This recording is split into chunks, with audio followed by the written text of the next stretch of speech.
Alright, so not gonna lie, just based on the ratings I was seeing online, this didn't look too promising. But I don't know, something about it looked intriguing to me, so I decided to watch it anyway. And I was in the mood for something a little bit more light-hearted, and this looked like it might fit the bill. But as it turns out, it's not really that light-hearted. It deals with some heavy stuff at the core of it. However, it isn't like a bummer of a drama either. It doesn't really go for that sort of dark and depressing tone, but instead it takes a little bit of a more light approach to the subject matter. And this is one of those movies I've seen a number of in recent years. And it's not just a recent phenomenon either. I think you could even sort of put movies like A Never-Ending Story in the same category too. These types of movies have child protagonists that are usually dealing with some sort of trauma or hardship. And as a coping mechanism, they sort of let their imagination run wild. So these movies tend to incorporate some fantasy elements that aren't necessarily real, but they might be, and that's where these movies always blur the lines a little bit. You never know what's actually real and what's just imagined by the kid in order to deal with things, to cope. And yeah, this one does all of those things, and when it comes to the fantasy elements, they come in the form of a local myth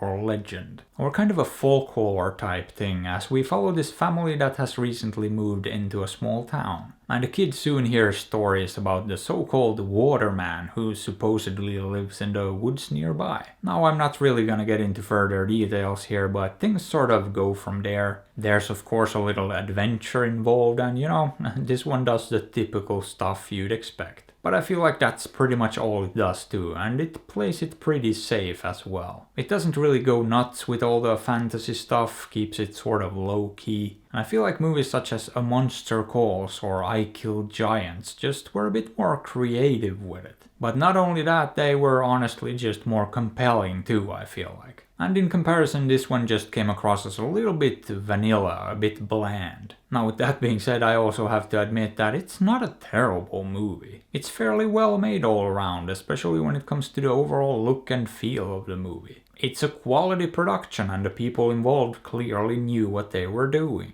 And I did like the way they incorporated some 2D animation into the movie as well, that was pretty cool. Nothing really wrong with the acting either, although I have seen better performances from young actors before. But in general I think the writing was perhaps what held this one back the most. And it's not like even that was bad either, because the characters do work, the story works, you know? It's just that at the end of the day nothing about this movie really grabbed me, really spoke to me. It had its moments for sure, and usually those involved Rosario Dawson, who played the mom. But in general, yeah, I don't know, it's not a bad movie by any means, but I don't think it's that great either. And as a result, I think I'm gonna give it something like a low 5. Boop. However, would I recommend it? Not really. Just watch one of those similar movies that are better instead. Or you could just ignore my advice and watch it anyway. After all, I'm not your dad. But hey, what are your thoughts on this? Have you seen it? Did you like it? Let me know. And if you enjoyed the video, maybe give it a thumbs up or sub to the channel, because that would be fantastic.